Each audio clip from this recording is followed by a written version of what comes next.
더위 속에서도 건강을 잃지 않는 8월 보내시길 바랍니다. 라디오 서울이 함께합니다. 강혜신의 오늘의 미국.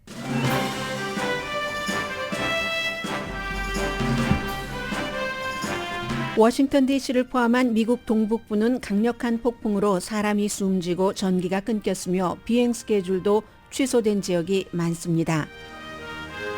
LA시 정부 역사상 가장 큰 규모에 속하는 24시간 파업이 시작되고 9시간째입니다. 주민에게는 쓰레기 수거 중단과 수영장 폐쇄 등의 영향이 있지만 경관과 소방관 등 안전 업무는 이어집니다. LA 국제공항에 가시는 분들은 피켓 시위를 감안해 다른 때보다 시간 여유를 두시는 게 필요합니다. 오하이오주에서는 지금 오하이오주의 헌법을 수정해서 낙태를 막는 첫 단계 투표가 진행 중입니다. 이슈 1으로 불리는 이 안은 전국적으로 논란입니다. 공화당의 첫 번째 대선 후보 토론회에 참석할 자격이 있는 후보 거의 확정됐습니다.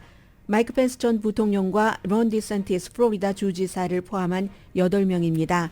문제는 트럼프 전 대통령의 참석 여부입니다. 론 디샌티스 후보가 마침내 트럼프 전 대통령은 물론 선거에서 졌고 미국 대통령은 바이든이라고 처음 말했습니다. 또 처방전 없이 살 수 있는 낙태약도 지지했습니다. 조금 뒤로 물러선 입장입니다. 바이든 대통령이 그랜드 캐니언 인근에 새로운 유적지를 지정했습니다. 온라인 페이먼트 회사인 페이팔이 디지털 코인을 발행합니다. 만나지 않고 원거리 소통을 가능하게 한 비디오 커뮤니케이션 회사 줌이 직원들에게는 사무실로 돌아오라고 촉구합니다. 레이크타워 지역에서 지난해 21가구에 침입했던 흑곰이 잡혀서 건강검진을 끝내고 콜로라도주 보호구역으로 보내집니다. 그런데 3마리의 새끼곰은 엄마곰과 다른 곳으로 보냅니다. 엄마곰과 새끼곰의 생각은 짐작되지만 모정을 끊는 데는 인간이 정한 이유가 있습니다. 여러분 안녕하십니까? 오늘의 미국 강혜신입니다. 오늘 이제 미국의 많은 케이블 텔레비전은 오하이오주에서 진행되고 있는 투표를 전하고 있는데요. 이 내용은 정치 뉴스와 함께 묶어서 보도를 해드리겠습니다. 그리고 맨 앞에는 지금 동북부와 서부, 남부가 서로 각기 다른 기후 변화에 따른 극한, 기온이라든가 여러 가지 현상 때문에 고통을 받고 있는데 전에는 이랬습니다. 몇 년 전까지만 하더라도 뉴스를 할 때 동부에서 플로리다에서 허리케인이 덮치고 이런 뉴스를 전해드릴 때 참 고생이시겠구나. 나중에 복구 작업은 어떻게 하지? 특히 이제 루이지아나주도 한국 분들이 가발업을 몇 년 전까지만 하더라도 많이 하셨기 때문에 그 도매상들은 어떻게 복구를 해야지 되는가? 이런 생각을 했는데 지금은 어디서 산불이 나서 연기가 있다, 홍수, 토네이도가 몰아친다 하면은 금방 우리 일로 받아들여지지 않으세요, 여러분? 제가 뉴스를 하는 사람이라서 조금 더 빨리 느낍니까? 왜냐하면 꼭 같은 상황은 아니지만 비슷한 상황이 나에게도 금방 올 수 있겠네 하는 것들이 느껴지기 때문에 그렇습니다. 지금 대서양을 가르는 아주 가장 심각한 기후주의보가 동북부에 많이 내려졌는데요. 특히 이제 메릴랜드주, 볼티모어, 워싱턴 DC는 한국 분들도 많이 살고 계시잖아요. 그런 지역이 가장 피해도 심하고 오늘도 강력한 경고가 내려졌습니다. 전부 우리 동네에도 형태는 조금 다르지만 다 닥칠 일들이라서요. 오늘도 허리케인과 같은 강도의 바람이 워싱턴 DC를 포함해서 많은 지역 동북부에 강타하고 있고요. 우박, 헤일, 토네이도, 강한 토네이도 발생도 가능하다고 합니다. 토네이도 주의보가 발령된 곳에 살고 계시는 분들이 5천만 명이나 된다고 하니까요. 그래서 이제 뉴욕에서부터 조금 이제 이렇게 내려오면서 테네시주에 이르는 10개 주에 지금 토네이도 주의보와 경고가 내려졌습니다. 워싱턴과 메릴랜드주, 볼티모어가 굉장히 심각한데 국립기상대가 이 지역에 5단계 위험 경보 가운데서 이제 두 번째로 높은 4단계 수십 년 만에 처음이랍니다. 볼티모어 북쪽으로 한 30마일 떨어진 곳에 있는 웨스트민스터, 33명의 성인과 14명의 어린이가 자동차 안에 몇 시간 동안이나 갇혀 있었습니다. 홍수로 그렇다. 아래로 내려가야지 되는데 저 아래 물이 꽉 찼다 이러면 이해가 될 텐데요. 바람 때문에 차에서 내리지를 못했습니다. 전신주가 30개 정도가 아주 허망하게 쓰러져 버렸고 갑자기 홍수도 나고요, 물론. 그래서 어제는 보니까 백악관과 국방부 직원들도 일찍 퇴근했고요. 정조는 뭐 말할 수 없이 많은 불편을 사람들에게 주고 있습니다. 조금 아래로 내려와서 노스캐롤라이나주까지 또 뭐 조금 위 펜실베니아 이런데 사우스캐롤라이나주의 앤더슨에서는 15살 소년이 조부모 집에 도착을 했습니다. 할아버지 할머니 집에 도착해서 이제 자동차에서 내렸어요. 내리다가 그 큰 나무가 쓰러져서 나무에 치여서 자동차에 치인 게 아니라 숨졌습니다. 폭풍이었던 거죠. 엘라바마의 플로렌스라는 지역에서도 28살의 남성이 번개에 맞아서 숨졌습니다. 미국에서 번개에 맞아서 숨지는 뭐 그런 케이스가 많지 않죠. 땅덩어리가 그렇게 넓고 인구가 많아도 뭐 1년에 한 20명 정도는 번개에 맞는다고는 합니다. 아무튼 이리하여 뭐 사망과 정전과 그 밖에 무슨 재산 피해 같은 것도 물론 있을 테고요. 장사를 못 하셨잖아요. 어제 백악관 인근에도 그렇고 국방부 인근에도 그렇고 그래서 그런가 하면은 동북부가 그렇고 이제 남부와 서부로 오면은 여전히 로스앤젤레스는 저는 견딜만 하거든요.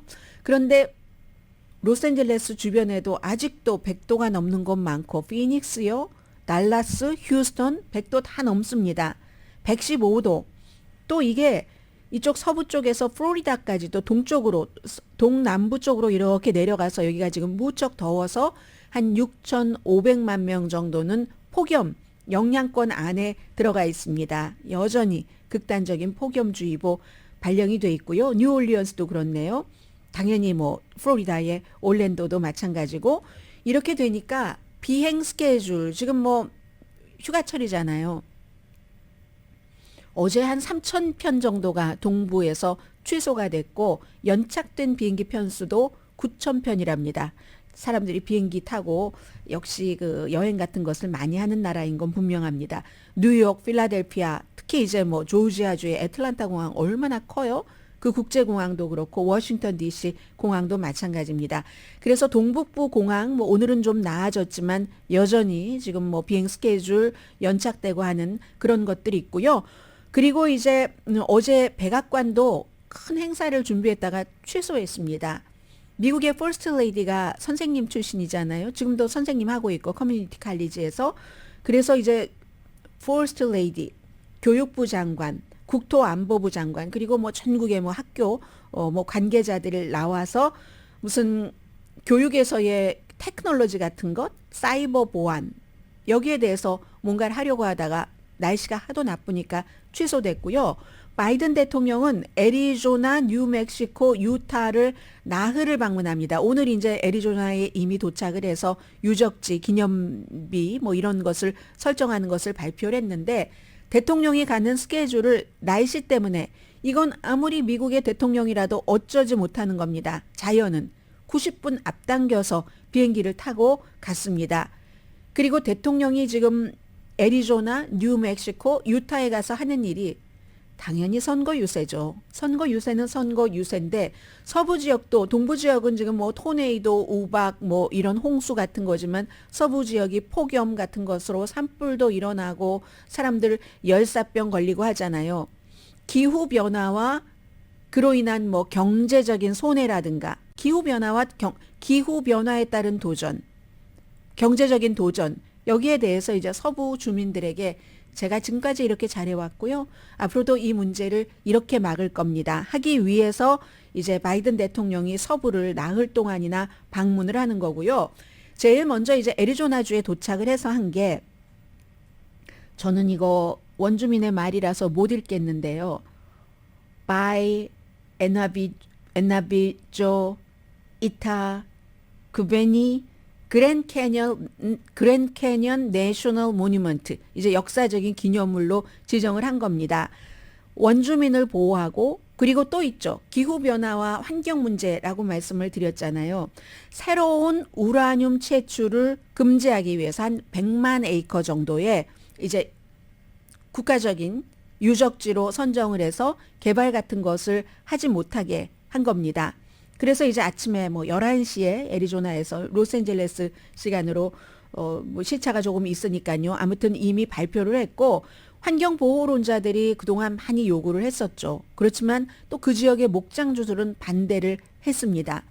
우리가 몇 세대에 걸쳐서 우리의 땅으로 이렇게 있는데 연방정부가 그걸 하는 것은 어떠한 우리의 권한을 침해하는 것 같아 이런 반대의 목소리는 있었지만 여론은 대체적으로 뭐 유적지 지정하고 하는 것이 국민들 일반인들에게는 큰 영향을 미치지는 않잖아요. 그 지역 사람 이외에는. 그래서 대체로 찬성은 합니다. 그래서 이제 여론의 찬성이 있기 때문에 대통령이 그쪽 지역의 목장주 등등의 반발에도 불구하고, 반발까지는 아닌 것 같고 반대에도 불구하고 이렇게 유적지를 이제 그 지적을 했고요.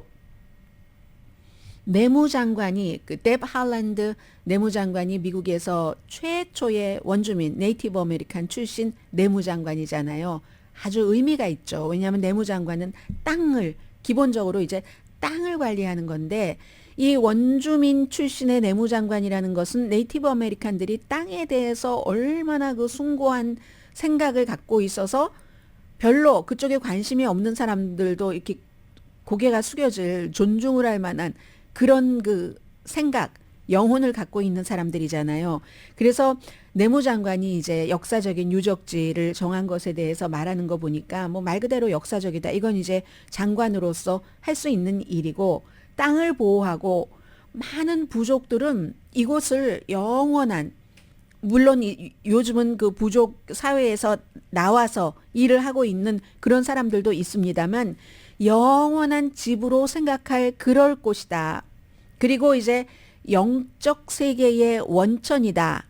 내무장관은 그 세계를 알기 때문에 그들은 또 종교적인 의식, 사람들이 태어날 때부터 그랬으면은 어떻게 빠져나가지 못하는 그 종교적인 의식, 그리고 그로 인해서 해피한 마음 같은 것들도 있잖아요. 사냥도 하고, 이 사냥이라는 게 무슨 도시 사람들이 뭐 어디 아프리카에 가서 무슨 뭐 코끼리 상아를 사냥을 하고 막 트로피처럼 들고 이런 사냥과 원주민들의 생존의 사냥은 다르잖아요. 원주민들은 사냥을 해서 먹어야지 되기 때문에 대신에 또 제사도 지내주죠. 미안하다, 고맙다, 같은 생명체에게 이런 그런 이제 사냥을 하고 또 함께 식물도 심고 민간의술, 이게 뭐 꼭 한방뿐이 아닙니다.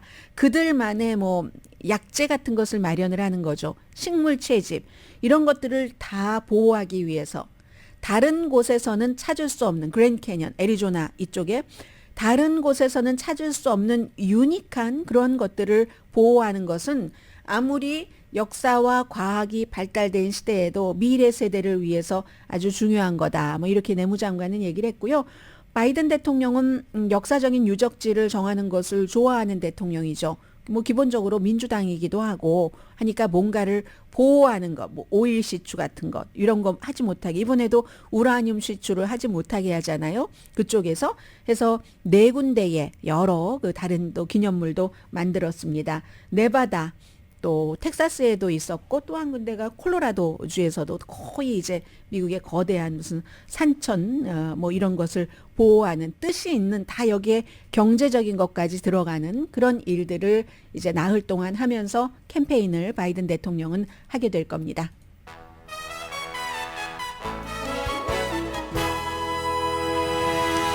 제가 새벽에 운전하고 나오면서 어떤 생각을 했냐면 몇 년 전인지도 모르겠습니다. 한 5년 훨씬 더 된 것 같은데 어느 날인가 이제 토펜가 캐년을 운전을 하고 가게 됐어요. 101 타고 가다가 토펜가 캐년 블루버드인가요? 거기서 내려서 랩턴을 했던 것 같아요. 쭉 올라가면 올라가기 전에 자그마한 어떤 그 스토어 같은 그 빈티지 스토어도 있고 고불고불 가보니까 정상에 manufactured home, 말하자면 모빌홈이죠. 모빌홈 단지가 있었는데 완전히 파노라믹 뷰인 거예요.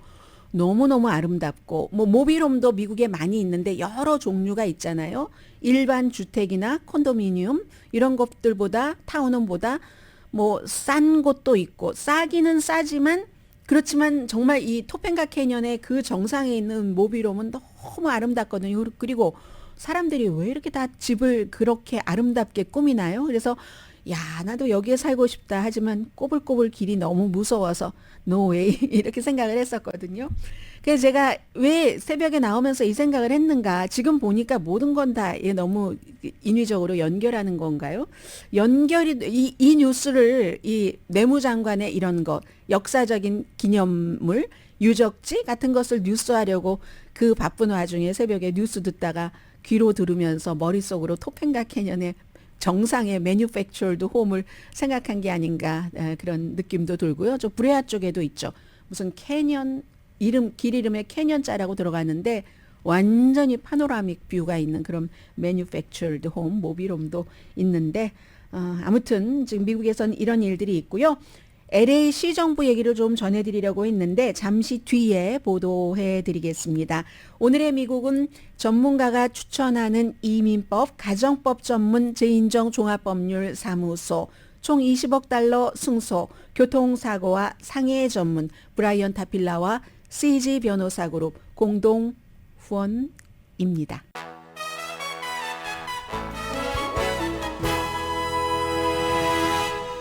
라디오 서울 방송 오늘의 미국 듣고 계십니다. 로스앤젤레스 시정부 역사상은 뭐 지금 한 1993년도 수도 전력국의 파업 이후에 오늘 가장 큰 파업입니다. 새벽 0시부터 해서 지금 9시간째인데요. 일반인들에게 크고 작은 영향을 주는 것부터 말씀을 드릴까요?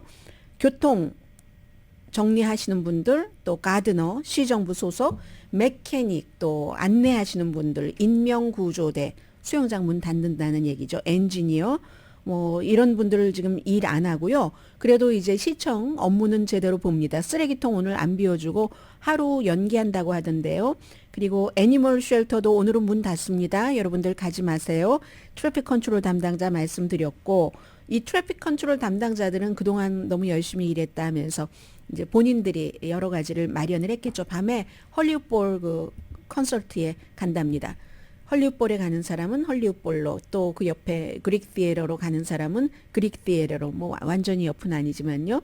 조금 동쪽에 있는 소울드아웃 쇼에 가게 된답니다. 시장은 처음에는 원래 아직까지는 남았어요. 계약이 12월 달까지인데 기본적으로는 우리 좋게 대우해라 하는 거잖아요. 캐런 베스 시장이 처음에는 협상하지 않을 듯하다 원래 그렇게 하면서 협상하는 거잖아요. 이제 협상할 뜻도 비쳤고 우리 경관이라든가 이머전시 또 무슨 소방관 응급구조대 일합니다. 걱정하지 마십시오. 여러분 시청은 문 닫지 않습니다. 썸머 캠프도 있죠. 또 시에서 운영을 하고 있는 프리스쿨도 있고요. 데이케어 센터, 홈리스 관련 일 하나 또 멈추지 않습니다. 도서관도 문 엽니다. 수영장은 문 닫지만. 그래서 이번에 이제 파업하는 LA시 소속 이런 분들이 인터내셔널 유니언 로컬 721 노조인데 한 7,000명 이상이 가입돼 있다고 하거든요. 노조위원장이 데이빗 그린 노조위원장이 뭐 휴가, 오버타임 뭐 이런 거 얘기하고요. 요즘은 파업하면 항상 그런 얘기들 하잖아요. 우리 좀 존중해달라. 지난번에 호텔에서 일하시는 분들 파업할 때도 그랬고 우리 좀 제발 존중 좀 해달라. 우리가 얼마나 힘들게 일하는지 상상하지 못할 겁니다.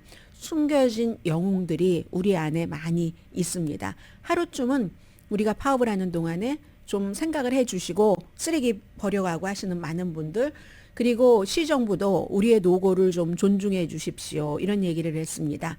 그래서 이제 일반인들에게는 앞서 말씀드린 그런 불편함 이외에도 LA 인터내셔널 에어포트에서는 새벽 4시부터 피켓 시위를 지금 하고 있거든요.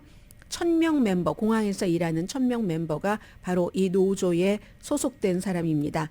제가 사진 보니까요. 아시아나 항공에서 로스앤젤레스 타임즈 사진 보니까 아시아나 항공 앞에서 이렇게 피켓 시위를 하고 계시던데 비교적 많은 분들이 이동하겠죠. 뭐 그 아시아나 항공 앞에서만 하겠습니까? 쭉 공항을 돌아다니면서 사람들에게 본인들의 요구 같은 것을 알리겠죠. 파업하는 그 작가 배우들과는 좀 다르죠. 작가 배우들은 사람들의 안전에 관한 것은 아니니까 프로그램들이 뭐 지금 100일 넘게 5월 달부터 특히 작가 파업 같은 경우는 일을 하지 않아서 나중에 이제 우리의 엔터테인먼트에 영향을 미칠 수는 있지만 이 시 관련 노조원들은 안전 같은 것 때문에 다 모두가 다 파업을 할 수는 없습니다. 영화계의 파업 같은 경우는 뭐 맷 데이먼 같은 사람도 홍보하러 갔다가 뭐 중간에 나오고 했었잖아요. 아무튼 그래서 아마도 시장도 협상을 하겠죠. 협상을 할 테고 3% 임금 인상 등등등, 그리고 또 이중 언어를 하는 사람에게 어떤 베네핏을 줄 것, 또 환경미화원이 참 힘들게 일한다 해서 어떠한 특별한 수당 같은 것을 요구하고 있는 것 같습니다. 1993년도에는 수도전력국이 9일 동안이나 파업을 해서, 파업을 했으니까 그 파업을 할 수 없는 그 계급의 사람들이라든가 있지 않겠어요. 그런 분들이 완전히 밤샘 작업을 많이 했다고 하고, 2006년도에는 LA 그 시의 소속 엔지니어와 뭐 건축가, 설계사들이 파업을 했는데 이번과는 비교할 수 없을 정도로 좀 작은 스케일인데, 일단 협상을 하기 전에 한번 보여주고 한다는 얘기입니다. 그래서 협상 날짜는 내일입니다. 시작하는 게. 그리고 12월 달에 계약이 끝나니까 뭐 헐리우드 노조라든가 이런 데는 그 계약 없이 일을 하다가 파업을 했죠. 이번에는 계약 기간은 아직 남아 있는데 조금 더 좋은 위치를 차지하기 위해서 하는 거고, 내일 이제 첫 번째 협상에는 시장과 4명의 시의원이 나간답니다. 자, 그리고 이제 오하이오주를 보면은요. 오하이오주가 오늘 투표를 하고 있는데, 오하이오주도 한때는 스윙 스테이트였는데 지금은 뭐 공화당이 완전히 장악을 한 주가 오하이오주입니다. 오하이오주가 미국에서 이제 카톨릭 그 신자들이 가장 많은 주에 속하고 점점 이제 보수적으로 가고 있는데, 그 한 군데의 당이 당연히 공화당이고요. 지금 낙태 권리를 막기 위한 1차 투표다. 이게 내용이 미국말로 그대로 말씀드리면 굉장히 복잡해요. 그런데 이제 낙태 권리를 막는 1차 투표가 치러지고 있다. 그 투표 법안의 이름은 이슈 1입니다. 이슈 1인데 이게 왜 논란이 되냐면은 결국은 공화당에서는 낙태를 어렵게 하려고 하는 것이고, 거기에 대해서 반대하려는 그런 그 투표를 11월 달에 하게 되거든요. 그건 뭐냐면은 이 오하이오주가 헌법을 수정을 해서 낙태를 할 수 있도록, 낙태권을 보호하도록. 지금 오하이오주의 낙태권은 어떻게 됐냐면, 연방 대법원이 지난 6월 23일에 주가 알아서 하세요 하면서 낙태를 금지할 수 있는 그 여지를 많이 준 뒤에 오하이오주에서는 임신 6주일 이후에는 낙태를 금지하도록 이런 것을 통과시켜서 시행령이 내려졌습니다. 시행령이 내려졌는데요. 여러분들 왜 10살짜리 아이가 강간을 당했는데도 그 주의 법에 따라서 그 오하이오주에서 강간당한 10살짜리가 어떻게 임신을 할 수 있는가를 생각하시는 분들도 계실 텐데 싫어합니다. 그래서 그 주에서 아이를 낙태시키지 못하고, 그것도 낙태하지 말라는 거예요. 그래서 그 아이가 옆에 있는 인디아나주로 가서 어떤 그 여자 선생님이 약으로 아이를 낙태를 시켰고 해서 그 여자 선생님도 비난 엄청 받았죠. 그런데 항상 강한 작용에는 강한 반작용이 따르죠. 이 사건을 보고 나서 많은 사람들이 이건 너무 심각한 법이구나 하면서 소송을 해서 오하이오주의 임신 6주일 이후에 낙태 금지 시행령이 일단 멈춤입니다. 지금 이 상황에서 사람들이 낙태는 개인의 권리야 하면서 헌법을 수정해서까지라도 낙태 권리를 보장받으려는 이런 움직임 추진이 되고 있거든요. 그랬더니 공화당이 그걸 막으려고 지금 오하이오주에서는 헌법을 수정할 때는 1912년부터 지금까지는 이제 50% 과반수 51% 정도만 받으면 통과가 됐습니다. 그런데 오늘 투표하는 것은 헌법을 수정하기 위해서는 60% 이상의 지지를 받도록, 그리고 또 뭐가 있냐면 그 오하이오주가 카운티가 로스앤젤레스보다 뭐 한 30군데 정도가 많아요. 88개 카운티랍니다. 88개 카운티에서 그동안은 주 헌법을 수정하려면은 청원서 받는 것을 44개, 그러니까 반이죠. 반에서만 청원서를 받으면 되게 됐는데 지금은 88개 카운티에서 다 받도록. 이게 로스앤젤레스나 뉴욕처럼 밀집돼 있는 도시에서는 쉽습니다. 자동차 타고 하루 쫙 다니면서 뭐하고. 그런데 오하이오주는 땅도 워낙에 넓고 시골이잖아요. 굉장히 어려운 얘기입니다. 거의 불가능한 거예요. 그래서 오늘 이게 통과가 되면은 오하이오주에서 아주 낙태를 굉장히 반대 심각하게 하려고 하는 것을 막아보려는, 말하자면 낙태를 지지하는 사람들의 그 같은 것이 오늘 이 이슈 1이라는 게 통과되면은 안 되는 겁니다. 헌법을 수정하기 어렵게 해놓기 때문에 60%가 된다는 것도 힘들고 그 전의 과정도 있기 때문에 그래서 이게 전국적으로 주목을 받고 있고요. 그리고 또 하나는 이게 참 다수당이 되면은 이런 점이 있습니다. 8월 달에 누가 투표를 해요? 8월 달 다 휴가철이고 뭐 이러니까는 사람들이 투표장에 나오겠습니까? 그래서 심지어 오하이오주에서도 8월 달에는 특별 선거를 하지 않는다라고 의회에서 정해놨어요. 지난해에. 정해놓고는 이거 투표율이 작아야지 우리에게 유리하다 해서 8월 달에 이렇게 특별하게 투표를 하는 겁니다.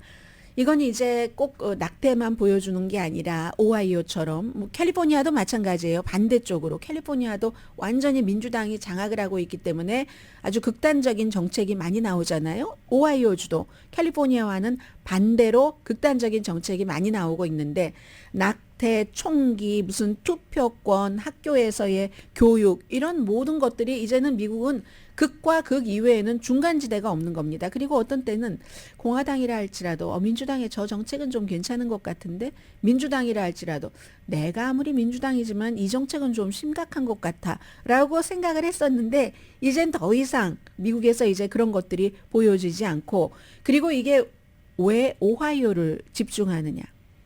오하이오에서 끝이 아니기 때문에 이 점프 스타트와 마찬가지여서 오하이오에서 이런 게 시작되면 그 다음에 이제 같이 비슷한 보수적인 플로리다라든가 텍사스라든가 이런 여러 주로 뭐 미주리, 네브라스카 다 포함해서입니다. 번질 수도 있기 때문에 애리조나주, 뭐 사우스다코타 다 마찬가지죠. 그렇게 되면 또다시 반작용이 나오죠. 진보적인 곳에서 그걸 또 다 뒤집어 엎으려고. 그러니까 사람들이 안 해도 될 일에 시간과 돈과 서로에 대한 미움을 많이 쌓아가는 거죠. 이게 그렇기 때문에 참 중용이라는 게 중요한 것 같아요.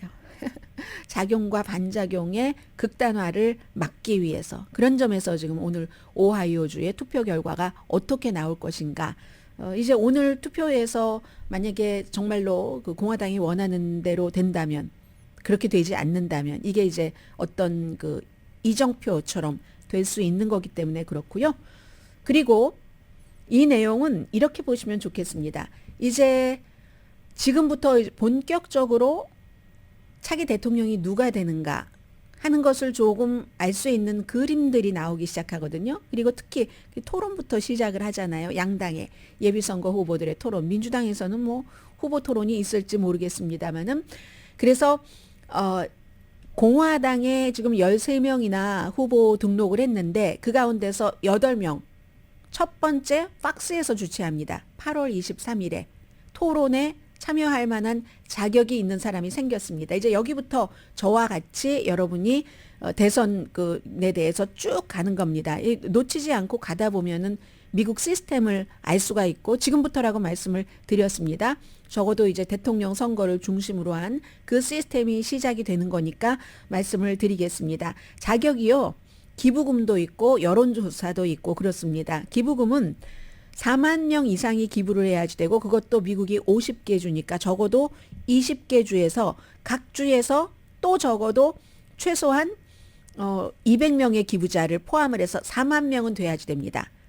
그리고 여론조사는 독립적인 여론조사 3군데에서 1% 이상 받은 사람 아니면 미국에서 이제 조기 예비선거 투표를 하는 곳 있잖아요. 아이오와 뉴햄프셔, 네바다, 사우스캐롤라이나 이 4개 주의 여론조사에서 뭐 적어도 한 군데 여론조사에서 1%를 받으면 그러면 되는 겁니다. 그래서 여론조사는 7월 1일 것부터 토론하기 전 48시간까지로 하거든요. 그래서 뭐 그 사이에 뭐 한두 명 더 나올지 그건 모르겠고 공화당 위원회가 정한 겁니다. 이건 공화당 예비선거 후보들의 토론이기 때문에요. 누구냐? 당연히 트럼프 들어가죠. 마이크 펜스, 그리고 플로리다의 론 디센티스, 마이크 펜스가 들어갔다고 뉴스예요. 그동안 1%안 나온 것도 있었나 봅니다. 그리고 니키 헤일리 전 유엔 대사, 사우스캐롤라이나 주지사, 팀 스캇, 사우스캐롤라이나의 연방 상원 의원. 그러면은 지금 5명밖에 안 되는데요. 왜 그러나요? 크리스 크리스티 뉴저지 주지사가 있고, 노스다코타의 덕 버금 전 주지사가 있고, 또 한 사람이 누구죠? 비벡 라마스와미. 요즘 굉장히 주목받고 있는, 어제도 말씀드렸죠. 인도계지만 화이트보다 더 보수적인 그 준틴스데이를 없애라고 어제는 또 얘기를 하던데요. 준틴스데이가 말하자면 그 노예가 해방됐다는 것을 미국에서 텍사스주에서 가장 늦게 알아서, 에브라함 링컨이 다 선언을 하고 나서도 2년 뒤에 알아서 그날로 해서 6월 19일을 이제 준틴스데이라고 그렇게 정한 거잖아요. 그게 뭐가 필요가 있는가? 그거 없애버려야지 돼. 이렇게 얘기를 하던데, 그래서 인기입니다. 공화당에서 이 비벡 라마스와미라는 기업인이죠. 아주 자산이 6억 3천만 달러 이상 있는 사람, 그 사람이고요. 어머니 아버지는 전부 인도에서 이민 온 그 인도계입니다. 본인은 미국에서 태어났지만, 이렇게 8명이 위스콘신주의 밀워키에서 8월 23일 팍스가 주최를 하는 토론회에 가는데, 이 다 앞에 말씀드리면 뭐합니까? 결론은 트럼프 전 대통령이 나오느냐 나오지 않느냐 이죠. 공화당의 전국위원회의 의장도 트럼프가 나와야지 된다라고 얘기를 하고, 얼마 전에 트럼프 전 대통령은 팍스의 CEO들과 밥을 먹으면서 역시 나와라. 그래야 팍스는 돈 벌잖아요. 시청률이 올라가서. 안고 없는 찐빵이죠. 정말로. 트럼프 전 대통령이 안 나오면 모르죠. 트럼프 전 대통령이 나올지 안 나올지 이런 것은 모르고요. 그리고 또 중요한 것은 론 디산티스 후보가 처음으로 어제 MBC 방송과 저녁에 인터뷰하는 거 보니까 of course 트럼프 전 대통령이 2020년 대통령 선거에서 졌지. 바이든이 미국의 대통령이야 라고 분명히 얘기를 했습니다. 처음이에요. 이렇게 얘기를 한 게. Of course he lost. Joe Biden is the president of United States of America. 그런데 트럼프 전 대통령이 왜 졌는지에 대해서 론 디센티스가 코비드 때 상황을 만들었다. 그의 코비드 정책이 잘못돼서 결국은 이제 코비드 때 우리가 막 너무 많이 처음에 단속을 하지 못한 이유도 있잖아요. 그래서 플로리다주에도 그렇게 사망자도 많고 하는데, 그래서 경제는 조금 붐됐을지 모르지만 나중에 그게 디산티스가 지지율이 굉장히 지금은 나쁘지만 높아졌다 할지라도 코비드 정책 때문에 디산티스도 마찬가지로 이제 비난을 받을 텐데, 트럼프도 좌우 충돌 코비드 정책을 했죠. 처음에 조금 빨리 마스크도 쓰게 했으면 괜찮았을 텐데, 본인 막 아파서 육군병원에 가고 그러면서도 아니다, 하이드록시 클로로퀸만 있으면 괜찮다라고 얘기를 했잖아요. 그렇게 하다가 나중에 또 문을 닫아 잠궜죠. 할 수 없이. 아마 론 디센티스는 문을 닫아 잠근 것을 얘기를 하는 것 같습니다. 그러한 코비드 정책이 잘못됐기 때문에 결국은 투표할 때도 사람들이 막 두려움 등등해서 우편 투표를 많이 하게 됐고, 공화당은 우편 투표하면 큰일 난다고 그랬잖아요. 트럼프 전 대통령을 포함해서. 그래서 민주당이 투표율이 높았기 때문에 트럼프가 졌다. 트럼프는 결국은 자신이 만들어 놓은 함정에 빠져서 대선에서 졌고, 지금 대통령은 바이든이다라고 분명히 얘기를 했습니다. 그리고 또 하나는 플로리다주는 지금 임신 6주일 이후에는 여성의 낙태를 허용하지 않는 주입니다. 금지한 주입니다. 그런데 조금 뒤로 물러섰어요. 그렇다 할지라도 내가 낙태를 하는 여성을 처벌하진 않겠다. 그리고 처방전 없이 사는 그 낙태약도 지지한다라고 얘기를 했거든요. 이 두 가지 다 어차피 이럴 바에는 처음부터 해서 트럼프 전 대통령과 구분을 했으면 좋지 않겠어요? 왜 오리지널 콕 비슷하게 그런 아주 무슨 좀 카피 비슷하게 해서 이제 와서 그렇게 해서 트럼프를 이길 수 없다는 걸 아니까 이렇게 바꾸고 있는 건데, 그전이 욕심이었겠죠. 트럼프 지지자들의 그런 것을 모두 가져가려고. 트럼프는 법적인 리스크가 있지만 나는 법적인 리스크가 없다. 이걸 말하고 싶었겠죠. 그런데 트럼프 전 대통령이 법적 리스크가 크면 클수록 예비선거에선 점점 유리해지잖아요. 날마다 강해지기 때문에 트럼프를 지지하는 사람들이.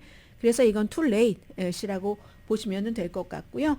여기까지만 전할까요? 그리고 잠시 뒤에는 이제 우리가 직접 사용하지는 않더라도 세계가 어떻게 변화해 가고 있는가 아주 중요한 추세 두 가지 전합니다.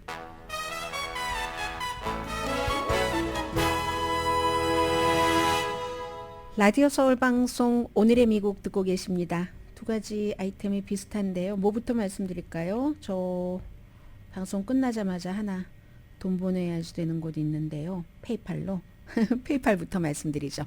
온라인 페이먼트 회사인 페이팔이 디지털 코인을 발행한답니다.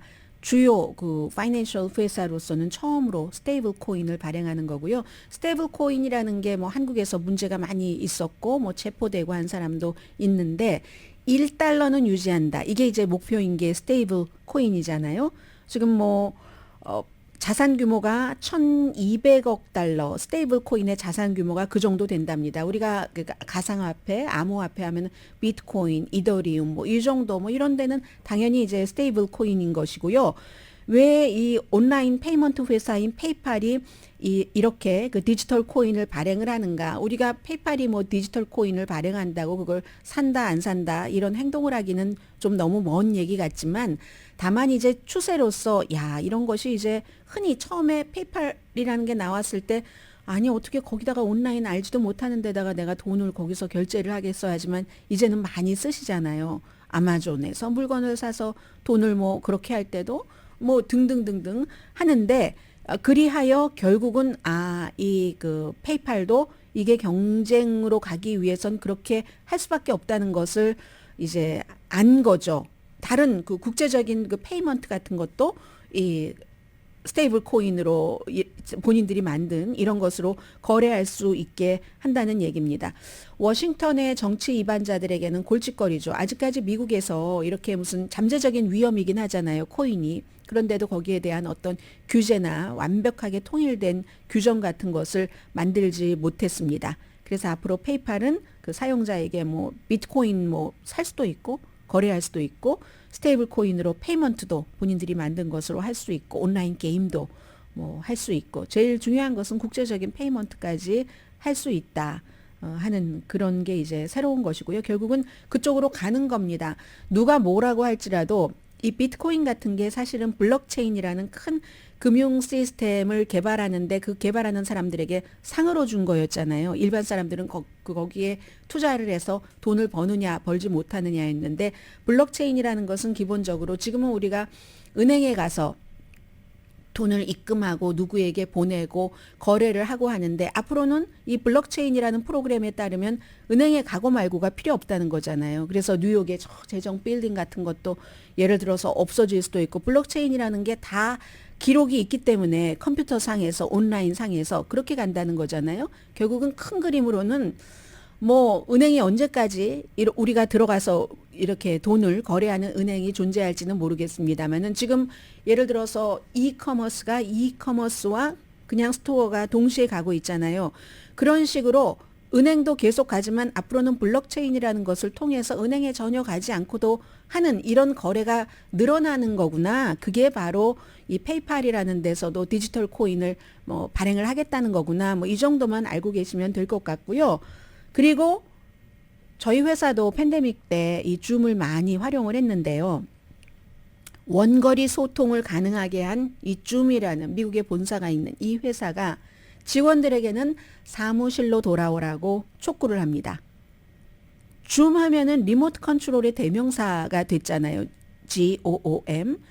재정 서비스 하시는 분들, 부동산업을 하시는 분들, 선생님들, 학생들, 줌을 안 써본 사람보다 아마 그렇게 사회활동을 하고 있는 분들 가운데서는 써보신 분들이 훨씬 많으실 겁니다. 팬데믹 때 특히 확 올라갔으니까. 그런데 이 줌에서요. 앞으로 회사에서 50마일 이내에 살고 있는 사람은 일주일에 적어도 2번은 회사에 출근해라. 이렇게 얘기를 합니다. 그게 효율적이라는 거예요. 하이브리드인 거죠. 그러니까 원거리로도 일도 하고 뭐 나오길 원하면 나오고 아니면 반반 섞어서 한다는 거. 일주일에 2번 정도는 나와야지 된다는 건데 이것도 이제 추세를 보여주잖아요. 한때는 다 막 줌으로 하고 원거리로 해서 부동산 시장이 막 바뀌었어요. 그래서 사람들이 조금 싸고 안락한 곳으로 갔는데 그래서 그쪽 지역들이 엄청 집값이 올랐는데 이렇게 다시 대기업들이 나와라 하니까 제일 먼저 뭐 아이다호의 어디 이렇게 많이 올라갔던 때부터 쭉쭉 부동산 값도 지금 내려가고 있잖아요. 아마존 같은 데도 다시 나오세요. 디즈니사도 다시 나오세요. 이렇게 하고 있고 심지어 줌을 만든 줌조차도 그렇다는 거죠. 여론조사는요. 스탠포드에서 매달 이걸 여론조사를 쭉 해보거든요. 얼만큼이나 줌으로 일을 하는가. 얼만큼이나 줌과 직접 나오는 하이브리드로 일을 하는가.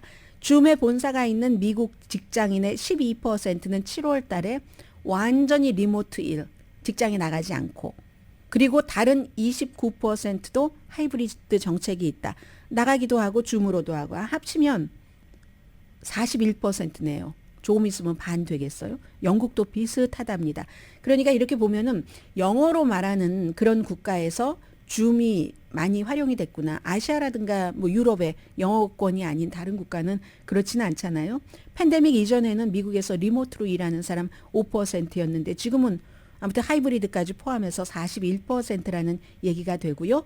해서 줌은 8월 달과 9월 달 사이에 이렇게 다 조정을 하고 재능이 있으면 뭐 지역과 상관없이 뽑아야지 되니까 줌도 허용을 한다. 아니 줌이라는 회사가 만들어진 지 몇 년 안 되는데 직원이 8,400명이나 된다고 하네요. 물론 반 이상은 미국에서 일합니다. 비즈니스 인사이더를 통해서 제가 지금 보도를 해드리는 거고요. 테크놀로지 회사조차도 완전히 생전 보지 않고 일만 해서는 혁신이 안 된다라고 얘기를 합니다. 지금 줌에서. 이렇게 가끔씩 보기도 해야지 그 혁신도 되고 글로벌 그 커스터머에게 서비스가 잘 된다라고 얘기를 하고 있거든요. 지난해에는 어쨌든 뭐 숫자는 더 이상 말씀드리지 않겠고요. 줌이 왜 이러겠습니까? 압박하는 거예요. 라이벌들이. 뭐 디즈니도 뭐 아니 그 디즈니나 아마존은 다른 계열의 회사지만 마이크로소프트 같은 회사. 그리고 얼마 전에 저는 그 구글을 써봤는데 줌과 같은 기능 아주 구글도 좋던데요.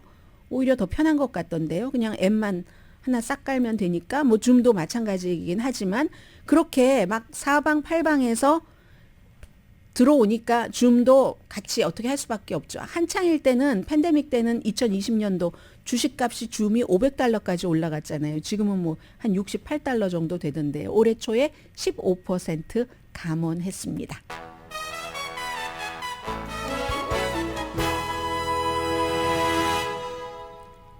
시간이 애매해서요. 오늘의 미국 후원해 주시는 분들부터 말씀을 드리고 나머지 이슈 전해드리겠습니다. 전문가가 추천하는 이민법, 가정법 전문 재인정 종합법률사무소 총 20억 달러 승소, 교통사고와 상해 전문 브라이언 다필라와 CG 변호사 그룹 공동 후원이었습니다. 10시에 좋은 아침, 좋은 하루 방송됩니다. 제가 어제 여러분들께 이 뉴스를 전해드리려다가 전해드리지 못했었는데 그 뒤에 하루 놓치면 꼭 새 뉴스가 또 섞여서 나오잖아요. 그 행크 더 탱크라고 해서 아주 그 몸집이 거대하고 아주 잘 먹는 흑곰.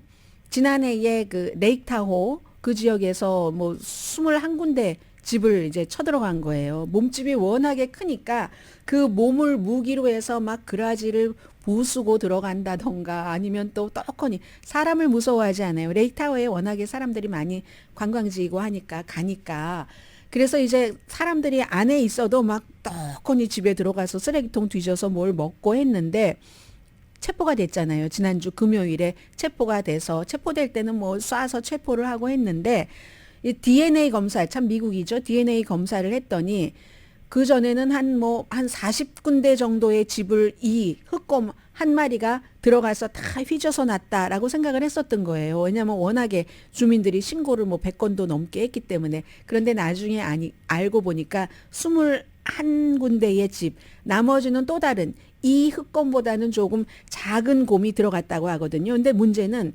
건강검진 다 하고 나서 콜로라도주로 보낸답니다. 콜로라도 그 스프링스필드에 있는 야생동물 보호구역으로 보냈는데 새끼가 3마리가 있어요. 근데 이 새끼들은 또 캘리포니아주의 소노마 카운티로 보낸다고 하거든요. 왜냐하면 원래는 대체로 이럴 때는 안락사 시키는데 이 곰이 워낙에 유명해서 비디오가 많았잖아요. 해서 살려주는 거고 3마리 곰은 엄마 옆에 같이 있다간 엄마의 나쁜 행위를 배운다고 그렇게 보낸대요. 강혜신이었습니다.